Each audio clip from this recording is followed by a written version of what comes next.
Welcome to news alert. Telangana CM Revanth Reddy బీసీలకు 42% రిజర్వేషన్ల సాధనపై తీవ్రంగా మాట్లాడారు.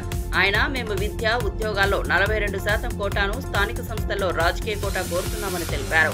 అలాగే నరేంద్ర మోదీ 42% బీసీ కోటాను అమలు చేయకపోతే రాహుల్ గాంధీని ప్రధానమంత్రిని చేసి కోటా సాధిస్తామని స్పష్టం చేశారు. ఆయన మాట్లాడుతూ బీసీల హక్కుల కోసం తమ పోరాటం కొనసాగుతోందని, రాజకీయ చట్టాల మేరకు తమకు కోటాలు ఇవ్వాలని డిమాండ్ చేశారు.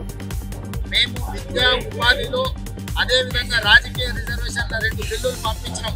4 నెలలైన రాష్ట్రపతి ఆమోదించలేదు. కాబట్టి ఈ రోజు జంతర్ మంతర్ దగ్గర తెలంగాణ మంత్రివర్గం మొత్తం ఎంపీలు, ఎమ్మెల్సీలు, ఎమ్మెల్యేలు తెలంగాణ నలుమూలల నుంచి రిజర్వేషన్లకు అనుకూలమైన శక్తులందరూ ఈ జంతర్ మంతర్లో ధర్నా చేస్తున్నారు.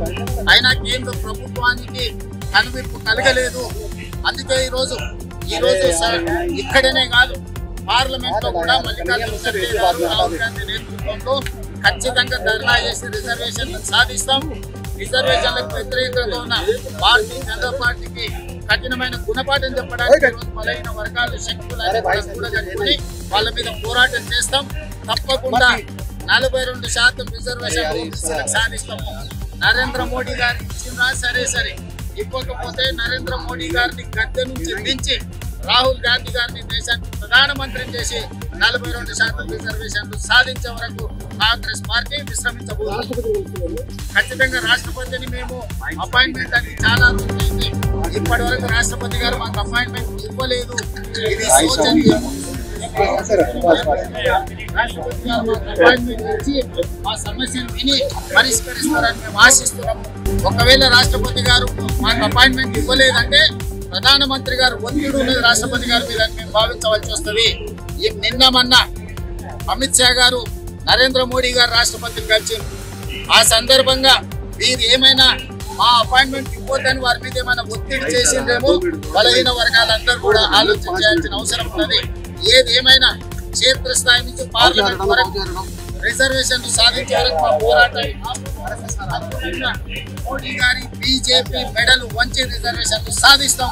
లేకపోతే మోడీ గారిని కుర్చీ మీద నుంచి రాహుల్ గాంధీ గారిని ప్రధానమంత్రి చేసి మేము రిజర్వేషన్లు సాధించుకుంటామని చెప్పి ఈ సందర్భంగా అందరికీ తెలియజేస్తున్నాం. డిప్యూటీ సీఎం బట్టి విక్రమార్క బీసీలకు 42% రిజర్వేషన్ల సాధనపై కట్టుబడి ఉన్నట్లు తెలిపారు. బీసీ బిల్లు సాధించి స్థానిక సంస్థల ఎన్నికల్లో అమలు చేస్తామని చెప్పారు. ఆయన విమర్శలు చేస్తూ కొంతమంది అవగాహన లేకుండా మాట్లాడుతున్నారని పేర్కొన్నారు. బీసీ రిజర్వేషన్ల కోసం పోరాటం చేసే ముందు వారు ఈ విషయంపై జాగ్రత్తగా ఉండాలని సూచించారు. బీసీల హక్కుల సాధన కోసం పూర్తి కట్టుబడితో పనిచేయాలని స్పష్టం చేశారు. ఏ నిబంధనతో అయితే విద్యా ఉద్యోగ అవకాశాల్లో 42% కల్పిస్తామో అదే నిబంధనతో చట్టాలు చేసి రాష్ట్ర ప్రభుత్వం భారత ప్రభుత్వానికి ఇది రాష్ట్ర ప్రభుత్వానికి భారత ప్రభుత్వానికి పంపించినటువంటి చట్టం. ఈ భారత ప్రభుత్వ రాష్ట్రపతి గారు ఆమోదముద్ర వేసి రాజ్యాంగ ప్రకారం పంపించాల్సిందే. ఇదేదో కాంగ్రెస్ పార్టీ, భారతీయ జనతా పార్టీ సంబంధించిన ఆంక్షలు కానే కాదు. ఇది ఒక రాష్ట్ర ప్రభుత్వానికి, కేంద్ర ప్రభుత్వానికి రాష్ట్ర ప్రభుత్వంగా మన నిబద్ధతతో పొరపాటు కూడా లేకుండా 2 బిల్లులు పాస్ చేసి పంపించడం ఒకటే కాదు. ఇంకో పెద్దమంది ఎక్కడ మాట్లాడుతున్నారు, ఓ పక్కన బిల్లు పాస్ చేసి మీరు ఢిల్లీ పంపించారు, ఇంకో పక్కన ఆర్డినెన్స్ ఇస్తామయ్యారు. అవగాహన లేనటువంటి ఆర్డినెన్స్ కూడా రాష్ట్ర ముఖ్యమంత్రి గారు కేబినెట్ ఆలోచించి ఆనాటి టీఆర్ఎస్ ప్రభుత్వం స్థానిక సంస్థల ఎన్నికలు జరిగేటప్పుడు 50% మించకుండా ఉండేటట్టుగా స్థానిక సంస్థల పంచాయతీరాజ్ చట్టంలో ఒక క్యాప్ పెట్టింది. మనం ఇక్కడ 42% సాధించుకొని రాష్ట్రంలో బిల్లు తెచ్చుకోగానే ఆ క్యాప్ అడ్డం వస్తుంది. కాబట్టి దాన్ని కూడా అడ్డం లేకుండా చేయాలనేటువంటి ఆలోచనతోనే రాష్ట్ర ప్రభుత్వం ముఖ్యమంత్రి రేవంత్ రెడ్డి గారి నాయకత్వంలో కేబినెట్ ఒక నిర్ణయం తీసుకొని ఆర్డినెన్స్ చేసి గవర్నర్ గారికి పంపించింది. అంటే ఈ చట్టం రాగానే అక్కడ ఉన్న క్యాప్ కూడా అడ్డం తొలగేటట్టుగానే ఇప్పటికే నిర్ణయాలు చేసి రాష్ట్ర ప్రభుత్వం తన నిబద్ధతని చట్టపరంగా ఈరోజు చేసి చూపించిందని చెప్పడానికి నాకు ఎటువంటి సందేహం. ఈ చేసి చూపించినటువంటి చట్టం ఈ ఈరోజు భారత రాష్ట్రపతి నాయకురాలు ముర్ము గారి దగ్గర ఉన్నది. గౌరవ ముర్ము గారు కానీ లేకపోతే భారత రాష్ట్ర ప్రభుత్వం కానీ తప్పనిసరిగా వారికి కూడా ఈ రాష్ట్రంలోనే కాదు దేశంలో ఉన్నటువంటి బలహీన వర్గాలపై ప్రేమ ఉందనే మేము భావిస్తా ఉన్నాం, నమ్ముతున్నాం కూడా. తప్పనిసరిగా చట్టబద్ధంగా చేసిన ఈ చట్టాన్ని వాళ్ళు కూడా గౌరవించి వెంటనే దీనికి ఆమోద ముద్ర వేసి ఈ రాష్ట్రంలోనే కాదు దేశంలో ఉన్నటువంటి బీసీలకు కూడా మేము న్యాయం చేయడానికి సిద్ధంగానే ఉన్నామనేటువంటి ఒక సంకేతాన్ని వారు ఇస్తారనేటువంటి ఆశతోనే మేము ఉన్నాం. అందుకే ఈరోజు రాష్ట్ర ముఖ్యమంత్రి రేవంత్ రెడ్డి గారి నాయకత్వంలో యావత్ కేబినెట్ మొత్తం శాసనసభ్యులు, శాసన మండలి సభ్యులు, పార్లమెంటు సభ్యులు, రాష్ట్రానికి సంబంధించిన మొత్తం కార్పొరేషన్ చైర్మన్లు, జిల్లా కాంగ్రెస్ కమిటీ అధ్యక్షులతో సహా ఇక్కడికి వచ్చి ఒక ధర్నా కార్యక్రమాన్ని ఏర్పాటు చేయమంటే ఈ ధర్నా కార్యక్రమం ద్వారా ఈ ప్రభుత్వానికి గౌరవ రాష్ట్రపతి గారికి హరీష్ రావు కాళేశ్వరంపై కాంగ్రెస్ చేస్తున్న దుష్ప్రచారంపై స్పందించారు. కమిషన్ 665 పేజీలలో కొన్ని భాగాలను మాత్రమే బయటపెట్టి అబద్ధపు ప్రచారాలు చేస్తున్నారని ఆయన అన్నారు. కాళేశ్వరం రిపోర్ట్ కాదు కాంగ్రెస్ రిపోర్ట్ అని స్పష్టం చేసిన హరీష్ తప్పుడు ప్రచారం తిప్పికొట్టినట్లు చెప్పారు. కాళేశ్వరం ఒక గొప్ప ప్రాజెక్ట్, తెలంగాణకు జీవధార అని పేర్కొన్నారు. కాంగ్రెస్ తప్పుడు ప్రచారం చేసే సమయంలో నిజాలు బయటపెట్టిన హరీష్ రావు కాళేశ్వరం ప్రాజెక్ట్ ఆధారిత నిజాలను ప్రజలకు చేరవేస్తున్నారు. ఆనాడు మేము మహారాష్ట్రతో కేసీఆర్ గారు ఒక చారిత్రాత్మక ఒప్పందం చేశారు. అటు మేడిగడ్డకు, ఇటు వార్ధా మీద, అటు చెనాకా కొరాటాకు ఒకేసారి 3 అగ్రిమెంట్లు చేసినారు. అంటే ఇచ్చిపుచ్చుకునే ధోరణితో మహారాష్ట్రను ఒప్పించి మెప్పించి 3 అగ్రిమెంట్లు చేశారు. ఆనాడు ఉత్తమ్ కుమార్ రెడ్డి మాట్లాడతాడు, ఏమని మాట్లాడిందంటే, లేలే మేము ఆల్రెడీ 152 మీటర్లకు అగ్రిమెంట్ చేసినాం, నువ్వు ఎట్ట తగ్గించినవు అన్నాడు. ఆనాడు ఎయిర్పోర్ట్లో కేసీఆర్ గారు మాట్లాడారు, ఉత్తమ్ కుమార్ రెడ్డి నువ్వు 152 మీటర్లకు అగ్రిమెంట్ చేసుంటే ఇంకా గంట సేపు నేను ఇన్నే ఉంటా, నువ్వు రా, ఆ అగ్రిమెంట్ నాకు చూపి నేను ఇక్కడ నుంచి రాజ్ భవన్కు పోయి రాజీనామా చేస్తాను. ఆ రోజు కేసీఆర్ గారు సవాల్ చేశారు. ఇది నేను నోటి మాట చెప్తలే, నా వీడియో కూడా మీరు చూడండి కావాలంటే. ఆనాడు కేసీఆర్ గారు బేగంపేట ఎయిర్పోర్ట్లో ఆనాటి ఉత్తమ్ కుమార్ రెడ్డి ఫేక్ మాటలకు, గోబల్స్ మాటలకు జగదీష్ బీఆర్ఎస్ బనకచర్ల కోసమే కాళేశ్వరంను పక్కన పెట్టిందని ఆరోపించారు. కాళేశ్వరం రిపోర్ట్ కాదు, అది కాంగ్రెస్ రిపోర్ట్ అని చెప్పారు. చంద్రబాబు, బీజేపీ, కాంగ్రెస్ సంయుక్తంగా కాళేశ్వరంపై నిందలు వేస్తున్నారని విమర్శించారు. రిపోర్ట్ పైన ప్రచారం చేస్తున్నప్పుడు అసలైన విషయాలు ప్రజలకు అర్థం కావాలని చెప్పిన జగదీష్ కాళేశ్వరం ప్రాజెక్టు ప్రపంచంలోనే గొప్పదని తెలిపారు. ప్రజల మధ్య అనుమానాలను సృష్టించే ప్రతి కృషి తిప్పికొట్టే విధంగా కేసీఆర్ ప్రజాసేవ చేస్తున్నారని ఆయన పేర్కొన్నారు. వాస్తవానికి క్యాబినెట్ అంతా కూర్చొని హడావుడి చేసి ఒక ఆయన ఇంగ్లీష్ లో, ఒక ఆయన తెలుగులో, ఒక ఆయన ఏదో భాషలో మాట్లాడిన కేసీఆర్ పై చేసిన ఆరోపణల పర్వం ఏదైతే ఉందో అది మొత్తం కూడా కాళేశ్వరం కమిషన్ రిపోర్ట్ కాదు, కాకరకాయ పోర్టు కాదు, కొత్తిమీర కట్ట కూడా కాదు. అది కేవలం కాంగ్రెస్ బీజేపీల ఆరోపణల చిట్ట. అది కేవలం కాంగ్రెస్ బీజేపీల ఆరోపణల చిట్ట తప్ప అది కమిషన్ నివేదిక కాదు. కమిషన్ నివేదికను బయట పెట్టకుండా దాంట్లో అని చెప్పి వీళ్ళు సొంతంగా రాసి తయారు చేసి ఓడిచ్చింది తప్ప అది ఇంకొకటి కాదు. ఎట్టి పరిస్థితులలో కూడా కాళేశ్వరం కట్టింది టీఆర్ఎస్, అందులో సందేహం లేదు. కాళేశ్వరంతోనే తెలంగాణ సస్యశ్యామలమైంది, అందులో సందేహం లేదు. కాళేశ్వరమే ఎప్పటికీ తెలంగాణకు జీవధార, అందులో సందేహం లేదు. ఈ 2-3 సంవత్సరాలు ఈ దుర్మార్గ కాంగ్రెస్ పాలన, బీజేపీ సమైక్య అందులో ఏజెంట్ల పాలన ఉన్నంత కాలం కొంత ఇబ్బంది పడతారేమో ప్రజలు, కానీ మళ్ళీ తప్పకుండా కేసీఆర్ వస్తారు, మళ్ళీ కాళేశ్వరమే మళ్ళీ మనను బతికిస్తుంది, అందులో సందేహం లేదు. దానికి వాళ్ళ సూర్యాపేట తుంగతుర్తి ఈ తాలూకాలే ఉదాహరణ. కాళేశ్వరం మొట్టమొదటి నీళ్లను తాగింది ఈ భూములు, ఈ సూర్యాపేట జిల్లా భూములు. మొట్టమొదటి ఫలితాన్ని తీసుకుంది కూడా సూర్యాపేట జిల్లా భూములే. తప్పకుండా ఈ ప్రాంత ప్రజలు పెద్ద ఎత్తున దానిపైన పోరాటానికి సిద్ధమవుతున్నారు. ఇది కేవలం ఏదో కేసీఆర్ బదనాం చేస్తామని చెప్పి గత 2 సంవత్సరాల కాలంగా ఏదైతే పైన మోడీ గారి ఆశీస్సులతోని, పక్కన చంద్రబాబు గారి డైరెక్షన్ లో బనకచర్ల కొరకే ఏదైతే కాళేశ్వరాన్ని పండబెడుతున్నారో తప్పకుండా ఈ కుట్రలన్నింటినీ కూడా బయట పెడతాం, చీల్చి చెండాడతాం. రేపు శాసనసభలో కూడా తప్పకుండా దీన్ని నిలదీస్తాం. కాళేశ్వరం మంచిగా ఉంది, మీరు అందరు చూసిండ్రు, స్వయంగా నేను దానిపై నిలబడి చూసి మాట్లాడి చెప్పొచ్చినా మేము చెప్పినాం, మేము ఛాలెంజ్ చేసినాం.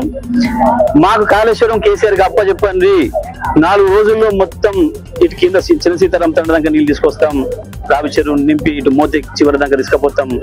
అక్కడ SRSP పైన కూడా ఇంకా నీళ్లు రాక ఇబ్బందులు పడుతున్నా ఆ ప్రాంతానికి కూడా నీళ్లు అందిస్తామనే మాట మేము ఏదైతే చెప్పినామో మళ్ళీ కూడా మేము అదే మాట మీద నిలబడి ఉన్నాం. ఎట్టి పరిస్థితుల్లో కూడా కాళేశ్వరంకి ఇక్కడ చిన్న నష్టం కాలే. కాళేశ్వరం నివేదిక పేరు మీద ఇవాళ కాంగ్రెస్ పార్టీ ప్రభుత్వం చేస్తున్నది మోసపూరిత ప్రచారం తప్ప అది ఇంకొకటి కాదు. ఈ పనికి మాలిన వాటికి వీటికి భయపడే దాంట్లో ఎవరం కూడా లేము. ఈ పని పిట్ట బెదిరింపులు బెదిరించి ఏదో చేద్దామని చెప్పేసి అని చిల్లర ఆలోచనలు చేస్తున్నారు. స్థానిక సంస్థల ఎన్నికలు వస్తున్నాయి, మళ్ళొక్కసారి దాంట్లో నుంచి బయటపడడం కొరకు మాత్రమే చేస్తున్న ఈ చిల్లర ప్రయత్నం డైవర్షన్ పాలిటిక్స్ తప్ప ఇంకొకటి కావు. కేసీఆర్ గారిని బదనం చేయాలి, కుట్ర చేసి రకరకాల నిందలేయాలి, ఈ ప్రచారాన్ని రోజు పేపర్లలో రాయించుకోవాలి, దాంతో తెలంగాణ ప్రజల్ని మళ్ళొకసారి మోసం చేయాలనే ప్రయత్నంలో భాగంగా చేస్తున్న చిల్లర చేస్తే తప్ప ఇది ఇంకోటి కాదు. అది కాళేశ్వరం నివేదిక కానీ కాదు, అది అందులో సందేహం ఏం లేదు. బీసీ రిజర్వేషన్ల విషయంలో కాంగ్రెస్ పార్టీ ఇప్పటికీ కూడా మోసం చేసే ప్రయత్నంలోనే ఉంది. కామారెడ్డి డిక్లరేషన్ ఇచ్చి ఈ రాష్ట్రంలో ఉండే బీసీ ప్రజల ఓటును వేయించుకొని మోసం చేసి ఇవాళ తప్పించుకొని ముఖం లెక్క డ్రామాలు చేసి జంతర్ మంతర్ దగ్గర జంతర్ మంతర్ల వేషాలు వేస్తున్నారు వీళ్ళు. ఇవన్నీ కూడా ప్రజల్ని మోసం చేసే ప్రక్రియ తప్ప ఇంకొకటి కాదు. 420 హామీలు ఇచ్చి అన్ని రకాల మోసం చేశారు ప్రజల్ని. నిరుద్యోగ యువతిని మోసం చేశారు, ఉద్యోగాల విషయంలో విద్యార్థుల్ని 5 లక్షలు ఇస్తామని స్కూటీలు ఇస్తామని మోసం చేశారు, 2,500 ఇస్తామని మహిళల్ని మోసం చేశారు, 2 లక్షల రుణమాఫీ రైతుల్ని మోసం చేశారు, నెలకి 2,500 ఇస్తామని మహిళల్ని మోసం చేశారు, 15,000 ఇస్తామని చెప్పి రైతుల్ని. ఇందిరాగాంధీ పేరు చెప్పుకుని అధికారంలోకి వచ్చిన రేవంత్ రెడ్డికి మహిళలకు గౌరవం ఇవ్వడం తెలియదు అని మాజీ మంత్రి విమర్శించారు. మహిళలకు ప్రోటోకాల్ ప్రకారం ప్రభుత్వ మీటింగ్స్ లో రక్షణ ఇవ్వమని అడిగితే కాంగ్రెస్ ప్రభుత్వానికి సోయలేదని అన్నారు. రేవంత్ రెడ్డి ప్రభుత్వానికి మహిళలకు ప్రాథమిక రక్షణ కూడా అవసరం లేదని, ఈ అంశంపై మహిళా హక్కుల రక్షణపై ప్రభుత్వ చర్యలు ఉండాల్సిన అవసరం ఉందని వ్యాఖ్యానించారు. రేవంత్ రెడ్డి గారి పాలనకు ఒక మచ్చుతునుక మొన్ననే పత్రికల్లో వచ్చింది. రేవంత్ రెడ్డి గారి పాలన అంటే ఇందిరమ్మ రాజ్యం, ఇందిరమ్మ పాలన, ప్రజా పాలన అని చాలా గొప్పగా చెప్తారు. దానికి ఒక మహిళను ఇందిరాగాంధీ గారిని ముందు పెడతారు. ఆ పేరును వాడుకొని అధికారంలోకి వచ్చిన రేవంత్ రెడ్డి గారిని మాత్రం మహిళల్ని గౌరవించాలన్న ఇంగిత జ్ఞానం, మహిళల్ని గౌరవంగా చూసుకోవాలి. చూసుకోమంటే మేమేం నిన్ను మమ్మల్ని పీటలేసి కూర్చోబెట్టమనట్లేదు. మాకుండే ప్రోటోకాల్ ప్రకారం వారికి ఉండే హక్కు అది. మరి దాన్ని మాత్రమే కాపాడమని, దానికి మాత్రమే రక్షణ ఇవ్వమనంటే అక్కడ కూడా సోయలేదు. ఒకవైపు మహిళ పేరు చెప్పి అధికారంలోకి వస్తారు, ఆమె పేరు మీద పాలన సాగుతుంది అని చెప్తారు. కానీ ఇక్కడేమో మహిళలకు రక్షణ లేదు. మహిళలకే కాదు, రాష్ట్రంలో బీఆర్ఎస్ పార్టీ శాసనసభ్యులు ఎక్కడున్నా కూడా ఇదే తీరును అవలంబిస్తున్నారు. ఇన్ని రోజులు మీరు కొత్తగా వచ్చిరు, ఏదో కొత్తగా పెత్తనం వచ్చింది, 4 రోజులు మరి మేము సహించాం. కానీ రాబోయే రోజుల్లో ఇలాంటి ఘటనలు పునరావృతమైతే తప్పకుండా అక్కడ దానికి బాధ్యులైన కాంగ్రెస్ పార్టీ నాయకులు కావచ్చు, ప్రజాప్రతినిధులు కావచ్చు, వారికి సరైన రీతిలో బుద్ధి చెప్పే విధంగా మేము తప్పకుండా బీఆర్ఎస్ పార్టీ మేము పనిచేస్తామని చెప్పి నేను ఈ సందర్భంగా తెలియజేస్తా ఉన్నాను. మరి నేను ఇందాక అన్నట్టు ఇందిరమ్మ అధికారంలోకి రాగానే ఇందిరమ్మ ఇండ్లు అన్నారు. ఇందిరమ్మ ఇండ్లు పూర్తి అయినట్టు రేషన్ కార్డులకు పోయింది. కానీ ఇందిరమ్మ ఇండ్ల గతి ఏందో నిన్ననే పేపర్లలో వచ్చింది. ఈ రాష్ట్రంలో 4 లక్షల ఇండ్లు ఇస్తున్నాం, ప్రతి నియోజకవర్గానికి 3,500 ఇండ్లు ఇస్తున్నాం. ఎవరైనా పరపతి ఉండి కొంచెం పెద్ద నోరు ఉంటే వాళ్ళకి కొంచెం ఎక్కించుకున్నారు. ఇదంతా పేపర్ల మీదే చూస్తాం. కానీ మొన్నటి వరకు వాళ్ళు పూర్తి చేసిన ఇండ్ల సంఖ్య 2 మాత్రమే. 2వ గృహ ప్రవేశమైందని చెప్పిండ్రు. అంటే 4 లక్షల ఇండ్లు 20. దేశంలో అన్ని వ్యవస్థలను భ్రష్టు పట్టించిన కాంగ్రెస్ పార్టీకి వ్యవస్థల గురించి మాట్లాడే నైతిక హక్కు లేదు అని శాసనమండలి ప్రతిపక్ష నేత మధుసూదనాచారి అన్నారు. కమిషన్ రిపోర్టులో తమకు ఇష్టం వచ్చిన అంశాలను మాత్రమే లీక్ చేశారని ఆయన అన్నారు. ఆయన కాంగ్రెస్, బీజేపీ, ఇతర పార్టీలు తమ స్వార్థాల కోసం కమిషన్ ఆధారిత దుష్ప్రచారం చేస్తున్నారని విమర్శించారు. వారు ప్రతిపాదించిన మార్గాలు ప్రజల ప్రయోజనాలకు విరుద్ధమని, నిజమైన పనిని ప్రజలు తెలుసుకోవాలని చెప్పారు. బీఆర్ఎస్ పార్టీకి వ్యవస్థలపై నమ్మకం లేదన్నటువంటి ఉత్తమ్ కుమార్ రెడ్డి గారు ఉత్తమ మాటలను తీవ్రంగా గర్హిస్తూ ఉన్నాం, ఖండిస్తూ ఉన్నాం. అసలు కాంగ్రెస్ పార్టీ ఇటువంటి వ్యాఖ్యానం చేసేటువంటి నైతిక అర్హత లేని పార్టీ ఈ దేశంలో ఏదైనా ఉంది అంటే అది కాంగ్రెస్ పార్టీ మాత్రమే. అవసరార్థం రంకు బొంకు మాటలు మాట్లాడడం, సమాజ హితాన్ని కాంక్షించి పనిచేయాల్సినటువంటి దానికి భిన్నంగా పనిచేయడం అనేది కాంగ్రెస్ పార్టీ నైజం. ఎంత అద్భుతమైనటువంటి పార్టీ బీఆర్ఎస్ పార్టీ, ఎంత నిబద్ధత, నిజాయితీ, ప్రజల పట్ల ప్రేమాభిమానాలు ఉన్నటువంటి పార్టీ బీఆర్ఎస్ పార్టీ.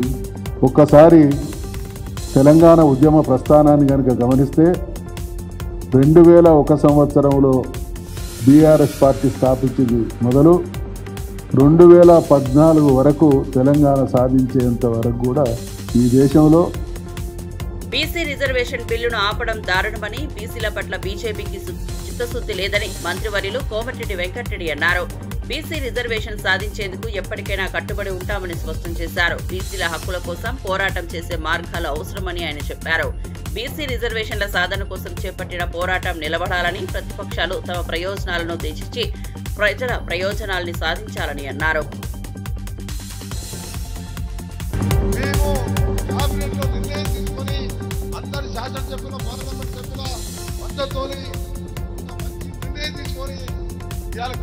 గవర్నర్ గారు పంపిస్తే 42% వారి జనాభా ప్రకారం వారికి కావాల్సిన రిజర్వేషన్ల విషయంలో ఆపడం ఇంతకంటే ఘోరమైనది ఎక్కడ కూడా చూడలేము పరిస్థితి. ఈరోజు 1,00,000 మంది ఎనిమిదేటర్లను పెట్టి శాస్త్రీయంగా ఏ రాష్ట్రంలో చేయని విధంగా తొలి రాష్ట్రంగా ఇలా తెలంగాణ చరిత్రలో నిలిచిపోయింది. ఇక్కడ ఉన్న ఎన్డీఏ పాలకులు కానీ రాష్ట్రంలో ఉన్న ఇక్కడ దాన్ని మార్పెడతాం. అందుకనే మనము ఈరోజు అగ్రకులానికి చెందిన ముఖ్యమంత్రి అయినా మంత్రులున్నా అందరం కూడా ఉంది. ఈరోజు ఒక్కటే మాటపై ఉన్నాం, ఒక్కటే మాటపై కట్టుబడి బీసీలకు న్యాయం చేయాలి. బీసీలకు వాళ్ళు వెనుకబడ్డ వాళ్ళు కాదు, వెనుక పడేసిన వాళ్ళు కాబట్టి న్యాయం చేయాలన్నదే లక్ష్యంగా పనిచేస్తామని మీ అందరు కూడా వచ్చిన వారికి మీ అందరికి కూడా ధన్యవాదాలు తెలియజేస్తూ మీ ఎమ్మడి మేము ఉంటాం. అందరం కలిసి న్యాయమైన కోరికను సాధిస్తున్నామని తెలియజేసుకుంటాం. బీసీ రిజర్వేషన్ అన్ని రాష్ట్రాల్లో అమలు చేయాలని మాజీ ఎంపీ వి హనుమంతరావు పేర్కొన్నారు. వెనుకబడిన వర్గాలకు చేయూత కల్పించేందుకు బీసీ రిజర్వేషన్ కీలకమైందని అన్నారు. కేవలం కొన్ని రాష్ట్రాల్లో మాత్రమే ఇది అమలు కావడం సరైంది కాదు అని ఆయన అభిప్రాయపెట్టినట్లయితే అన్ని రాష్ట్రాల్లో బీసీ రిజర్వేషన్ అమలు చేయడమే సమర్థమైన మార్గమని చెప్పారు. ఢిల్లీలో అప్పుడే అంటున్నారు హనుమంతరావు సాబ్ इतना बड़ा मीटिंग लगा दिया बीसी का अंडे में, बोला बीसी के पास दम है, राहुल गांधी इसके पीछे है और हमारा रेवंत रेड्डी अमल करा 42% रिजर्वेशन अमल करा. उसी वजह से ये देश भर में होना चाहिए. हिंदुस्तान हर स्टेट में ये कैशलेस सेंटर चलना, राहुल गांधी कन्याकुमारी से कश्मीर तक चलने के बाद नौजवानों की तकलीफ, बहनों की तकलीफ, किसानों की तकलीफ, अनएम्प्लॉयड का तकलीफ सुनने के बाद क्या बोला? We come to the power, will conduct cashless centre. उतना ही नहीं बोला, जितना हिस्सेदारी उतनी भागीदारी बोला. जितना हिस्सेदारी उनको बराबर हक मिलना चाहिए बोला. तो इसी वजह से इतना अच्छा मीटिंग हो रहा. और मैं फिर गुजारिश है, మిత్రులారా వెనుక చాలా మంది ఉన్నారు రా భయ్, అందరు ముందుకు రండి. మా మంత్రి గారు అడుగుతున్నాడు పొన్నం ప్రభాకర్ ఏమనుకుంటానా, మన వాళ్ళు అందరు వెనుకకుంటే ఎట్లా, అందరు రండి ముందుకు రండి. ఆడ నిలబడొద్దురా భయ్, అందరు ఎంపీలు వస్తున్నారు. ఎంపీలకు తెలవాలి, వాళ్ళ రాష్ట్రంలో పోయి చెప్పాలి ఏమని, అరే तेलंगाना में जोरदार हुआ मीटिंग, तो इस वजह से अपने पास भी लगाने की बात होती. అందుకొచ్చి అందరూ వెనుకకున్న వాళ్ళందరూ ఈ బ్యాక్ సైడ్ ఉన్న వాళ్ళందరూ కూడా ఏది ఆ క్యాంటీన్ దగ్గర ఉన్న తినేటోళ్ళు కానీ చా తాగేటోళ్ళు కానీ అందరు ముందుకు రావాలి. యావత్ భారతదేశంలో ఉన్న అన్ని ఎంపీలు వస్తున్నారు. ముఖ్యంగా సెక్యులర్ సిద్ధాంతాన్ని నమ్ముతున్నటువంటి ఇండియా కూటమి పార్లమెంట్ మెంబర్స్ వస్తున్నారు. కాబట్టి మన సంఖ్య ఎంతో చూస్తే వాళ్ళు మహారాష్ట్రలో పోయి, వాళ్ళు గుజరాత్లో పోయి, వాళ్ళు మధ్యప్రదేశ్ లో పోయి బీసీ బిడ్డలు అడుక్కోవాలా? బీజేపీకి సిగ్గుందా అని ఎమ్మెల్సీ విజయశాంతి ప్రశ్నించారు. బీసీ రిజర్వేషన్ పై తాము ఎప్పటికైనా పోరాటం చేస్తామని తెలిపారు. బీసీ రిజర్వేషన్ల సాధన కోసం ఆమె మరియు ఇతర పార్టీ నాయకులు ఏ ప్రతిపక్షం ద్వారా పోరాటం చేస్తున్నారో అర్థం చేసుకోవాలన్నారు. బీసీ రిజర్వేషన్లపై ప్రత్యేక శ్రద్ధను ప్రయోగించడమే ప్రజలపై జరుగుతున్న అన్యాయాలను అడ్డుకోవడమేనని విజయశాంతి అన్నారు. భారతదేశంలో అత్యధిక జనాభా దాంట్లో అత్యధికంగా ఉన్నది మన బీసీ బిడ్డలే. అలాంటి బీసీ బిడ్డలు ఇవాళ నడి రోడ్డు మీదకి వచ్చి మా 42% బీసీ రిజర్వేషన్ చేయండి అని మోడీ గారిని అడుగుతున్నారు. బీజేపీకి సిగ్గుందా అని అడుగుతున్నాను. బీసీ బిడ్డలంటే అడుక్కోవాలా? ఇవ్వరా? న్యాయం చేయరా? అంటే మా శ్రమని దోచుకుంటారు, మా ఓట్లు గుంజుకుంటారు. కానీ పార్లమెంట్ లో బీసీ బిల్లు పెట్టి పాస్ చేయమంటే వెనకడుగు వేస్తారు. అయినా మేము విడిచిపెట్టాం. కాంగ్రెస్ ముందడుగు వేసింది, సాధించే వరకు విడిచిపెట్టే ప్రసక్తి లేదు. బీసీ బిడ్డలారా, తెలంగాణ ఉద్యమం అనేక కష్టాలు నష్టాలు పోరాటాలు చేశాం. ఫైనల్ గా సోనియామ్మ మనకి తెలంగాణ ఇచ్చింది, సాధించుకున్నాం. అదే విధంగా బీసీకి కూడా 42% రిజర్వేషన్ కూడా డెఫినెట్ గా సాధిస్తాం. వదిలిపెట్టే ప్రసక్తి లేదు. ఇవాళ నిజంగా బీసీ బిడ్డల గురించి చెప్పాలంటే చాలా తక్కువే, ఎంత చెప్పినా తక్కువే. మన భారతదేశం అభివృద్ధి చెందిందంటే దాంట్లో బీసీ బిడ్డలు పెద్ద పాత్ర పోషించారు. వాళ్ళ సాక్రిఫైస్, వాళ్ళ శ్రమ, వాళ్ళ కమిట్మెంట్, వాళ్ళ త్యాగాలు ఈ భారతదేశానికి ఇచ్చింది. చేతి వృత్తుల కోసం ఎంతో కష్టపడ్డారు. చేతి వృత్తులు చేసుకుని ఎంతో సంతోషంగా బతికేవారు. బీసీలకు 42% రిజర్వేషన్లు, ముస్లింలకు 10% రిజర్వేషన్లు ఎందుకు అని గోషామహల్ ఎమ్మెల్యే రాజాసింగ్ ప్రశ్నించారు. బీసీల రిజర్వేషన్లు సాధించేందుకు ఢిల్లీకి వెళ్లిన కాంగ్రెస్ కు ధన్యవాదాలు అని ఆయన అన్నారు. ముస్లింలకు బీసీ కోటాలో రిజర్వేషన్లు ఇవ్వడం సరైంది కాదని స్పష్టం చేశారు. ముస్లింలకు ప్రత్యేక రిజర్వేషన్లు ఉండగా మళ్లీ బీసీ కోటాలో 10% ఎందుకు అని ఆయన ప్రశ్నించారు. కాంగ్రెస్ నాయకులు మరియు ముఖ్యమంత్రి గారు ఢిల్లీలో జంతర్ మంతర్ ధర్నా చౌక్ లో బీసీ రిజర్వేషన్ గురించి ధర్నా చేస్తున్నారు. బీసీలకి 42% రిజర్వేషన్ కేంద్రం ఎట్టి పరిస్థితుల్లో ఇవ్వాలని వాళ్ళు ధర్నా చేస్తున్నారు. నేను కాంగ్రెస్ వాళ్ళకి ధన్యవాదాలు చెప్తున్నాను. మా గురించి మీరు ఫైట్ చేస్తున్నారు, బీసీల గురించి ఫైట్ చేస్తున్నారు. కానీ అదే 42%లో ముస్లిం వాళ్ళకి 10% ఎందుకు ఇస్తున్నారు రిజర్వేషన్ అడుగుతున్నా. ముస్లిం వాళ్ళు బీసీయా? ముస్లిం అంటే మైనారిటీ కదా. ఆల్రెడీ తెలంగాణలో మైనారిటీకి చాలా బెనిఫిట్ ఇస్తున్నారు కదా, మైనారిటీ రిజర్వేషన్ కూడా ఉన్నది కదా. మళ్ళా మా బీసీ కోటాలో వాళ్ళకి 10% ఎందుకు ఇవాళ మేము అడుగుతున్నాం. ఆల్రెడీ కేంద్రం 28% బీసీ రిజర్వేషన్ ఇస్తుంది, మీరు ఇచ్చేది ఏంది 5% కదా. మళ్ళా ఈ షోపుటప్ ఈ యుద్ధం ఎందుకు మా బీసీ కోటాలో 10% ముస్లిం వాళ్ళకి ఇస్తున్నారు మీరు? ఇవాళ బండి సంజయ్ గారు ఒక స్టేట్మెంట్ చూస్తున్నా. మీరు వాస్తవం బీసీల గురించి మీరు ఫైట్ చేయండి. 42% మేము బీసీలకి ఇస్తాము, 10% ముస్లిం వాళ్ళకి ఇయ్యమని మీరు ఫైట్ చేస్తే మేము కూడా సహకారం చేస్తాం కదా అని ఒక కేంద్ర మంత్రి, చిన్న వ్యక్తి కాదు, ఒక కేంద్ర మంత్రి అన్నాడు కదా. మీరు వన్ సైడ్గా బీసీల గురించి ఫైట్ చేయండి, మేము కూడా సహకారం చేస్తామని కేంద్ర మంత్రి అన్నాడు కదా. మీరు డిక్లరేషన్ చేయండి. ఢిల్లీలో ఇవాళ నేషనల్ మీడియా, మన తెలంగాణ మీడియా కూడా ఉన్నది కదా. మేము ముస్లిం వాళ్ళకి 10% రిజర్వేషన్ బీసీ కోటా నుంచి ఇయ్యము, టోటల్ 42% బీసీలకి ఇస్తామని ఒక స్టేట్మెంట్ ఇవ్వండి. అప్పుడు మేము కూడా ఇమీడియట్గా మేము కూడా ఢిల్లీ వస్తాం, మీ ఎంబడే మేము కూడా ధర్నా చౌక్లో కూర్చుంటాం. కానీ మా 42% అంటే 42% బీసీలకి రిజర్వేషన్ ఇస్తానని మీరు డిక్లరేషన్ చేసిన తర్వాత చాలా హ్యాపీ ఫీల్ అయినారు అందరు బీసీ వాళ్ళు. కానీ దాంట్లోనే 10% ముస్లిం వాళ్ళకి ఇస్తారని మీరు డిక్లరేషన్ చేస్తారు కదా, అది తప్పు పని చేస్తారు. మా రేవంత్ రెడ్డి ముఖ్యమంత్రి గారికి రిక్వెస్ట్ చేస్తున్నా, మా బీసీ కోటా 42% మీరు ఇస్తున్నారు కదా, మంచిదే, ఫైట్ చేయండి దాని గురించి. కానీ దాంట్లోకి 10% ముస్లిం వాళ్ళకి ఇస్తున్నారు, అది మేము ఎట్టి పరిస్థితుల్లో యాక్సెప్ట్ చేయము. మీరు మా బీసీల గురించి ఫైట్ చేయడానికి ఢిల్లీ పోయినారా? లేక ఆ ముస్లిం వాళ్ళకి 10% బీసీ రిజర్వేషన్ ఇస్తాం దాని గురించి మీరు ఫైట్ చేస్తున్నారా? దాన్ని కూడా మీరు డిక్లరేషన్ చేయండి, క్లారిటీ ఇవ్వండి. జనాలు మా బీసీలు కొద్దిగా అయోమయంలో ఉన్నారు. అసలు ఈ బీసీ రిజర్వేషన్ దేని గురించి చేస్తున్నారు, దేని గురించి ఫైట్ చేస్తున్నారు, కొద్ది అది డిక్లరేషన్ చేస్తే చాలా బాగుంటుందని మా రేవంత్ రెడ్డి గారికి నా ఒక నివేదిక. నేను ప్రమోట్ చేసింది గేమింగ్ యాప్స్ కాదు, లీగల్ యాప్స్ మాత్రమేనని స్టార్ హీరో విజయ్ దేవరకొండ చెప్పారు. ఈడీకి అన్ని వివరాలు ఇచ్చానని ఆయన స్పష్టం చేశారు. నాకు ప్రమోట్ చేసిన యాప్స్ బెట్టింగ్ యాప్స్ కాదని అన్నారు. మీడియా మరియు ప్రజలు సరైన సమాచారం ఆధారంగా నిర్ణయాలు తీసుకోవాలని ఆయన సూచించారు.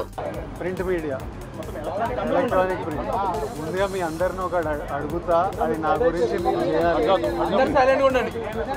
ఇప్పుడు మీ ఛానళ్ళల్లో హెడ్లైన్స్ స్క్రోలింగ్లో ఇల్లీగల్ బెట్టింగ్ యాప్స్లో నన్ను పిలిచారని స్క్రోలింగ్ నడుస్తుంటుంది, హెడ్లైన్స్ నడుస్తుంటుంది నాకు తెలుసు. కానీ ఫస్ట్ దాన్ని గేమింగ్ యాప్స్ క్లారిఫికేషన్ గురించి విజయ్ దేవరకొండ అని పిలిచారు అని ఫస్ట్ ఆ హెడ్లైన్ మీరు నా గురించి మార్చాలి. ఎందుకంటే బెట్టింగ్ యాప్స్ ఇన్వెస్టిగేషన్ తప్పకుండా నడుస్తుంది.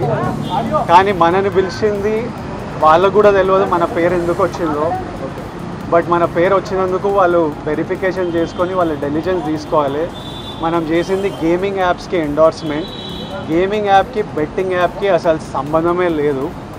గేమింగ్ యాప్స్ అనేటివి completely legal, recognised by the government, licensed as a business. వాళ్ళకి జిఎస్టీలు, టీడీఎస్లు, కంపెనీలు, it's fully registered, recognised by supreme court and various state governments. అది గేమింగ్ యాప్. అటువంటిది A23. ఇప్పుడు క్విక్గా డౌట్ ఉన్న వాళ్ళకి క్విక్గా మీరు గూగుల్లోకి వెళ్ళి టాప్ గేమింగ్ యాప్స్ అని కొడితే కొన్ని వస్తాయి. A23తో సహా My 11 Circle, Dream 11, NPL, జూపీ ఇట్లాంటివి కొన్ని వస్తాయి. ఇవన్నీ రిజిస్టర్డ్ గేమింగ్ యాప్స్. ఇవన్నీ మన ఇండియన్ క్రికెట్ టీమ్కి స్పాన్సర్, మన ఇండియన్ ఒలింపిక్స్ టీమ్కి స్పాన్సర్, మన ఇండియా విమెన్స్ క్రికెట్ టీమ్కి స్పాన్సర్, ఐపీఎల్కి, ఎన్పిఎల్ ఒకదానికి అఫీషియల్ స్పాన్సరు, వేరియస్ కబడ్డీ లీగ్కి, వాలీబాల్ లీగ్కి అన్నిటికీ వీళ్ళు స్పాన్సర్ చేస్తారు. ఎందుకంటే these are completely legal entities. Indian Olympics టీమ్కి స్పాన్సర్ చేయాలంటే లీగల్ ఉండాలా వద్దా? సో ఫస్ట్ ఆఫ్ ఆల్ ఈ గేమింగ్ యాప్స్ని, ఇల్లీగల్ బెట్టింగ్ యాప్స్ని మీరు సపరేట్ చేయాలి. అది జర్నలిస్ట్గా మీ రెస్పాన్సిబిలిటీ. నా మీద మీకు ఆ రెస్పాన్సిబిలిటీ ఉండాలని కోరుకున్నా. కానీ మన పేరు వచ్చింది కాబట్టి కొన్ని క్లారిఫికేషన్స్ అడిగారు. ఆ clarification account details, transaction details ఏంటి ఆ కంపెనీ అవన్నీ పంపించేసినాము. ఇంతటితో సమాప్తం. Thank you. తెలంగాణలో నిషేధం, సో అవి కూడా ఇక్కడ వైరల్ అయ్యాయి. చాలా మంది దాని వల్ల కూడా ఇన్ఫ్లుయెన్స్ గురయ్యారు అనేది. ఇప్పుడు legal apps geo location lock ఉంటుంది. మీరు కొంచెం రీసెర్చ్ చేసి ఈ యాప్ A23 యాప్ తెలంగాణలో వాడాలని చూడండి. అది ఓపెన్ కాదు. ఓపెన్ అయ్యి మీకు మెసేజ్ వస్తుంది, ఈ ఏరియాలో మీరు అలౌడ్ కాదు అని. పర్టికులర్ కొన్ని స్టేట్ గవర్నమెంట్స్ లీగల్గా అలౌ చేశాయి, కొన్ని స్టేట్ గవర్నమెంట్స్లో అలౌ చేయలేదు. సో అది క్లారిఫికేషన్. లొకేషన్ చేంజ్ చేసి ఆడుతున్నారు అనేది అంటున్నారు. అవును అవును. Thank you.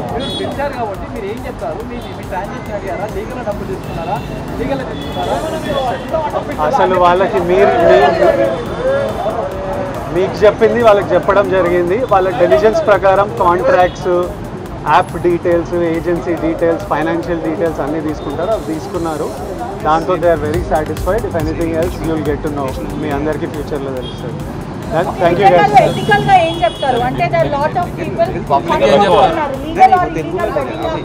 ఇప్పుడు మన దాంట్లో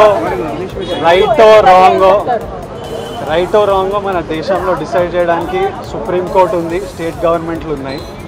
వాళ్ళు ఓకే అంటే మనకు డిస్కషన్ ఉండకూడదు. So I think they are the bodies to decide what is right and what is wrong. Thank you.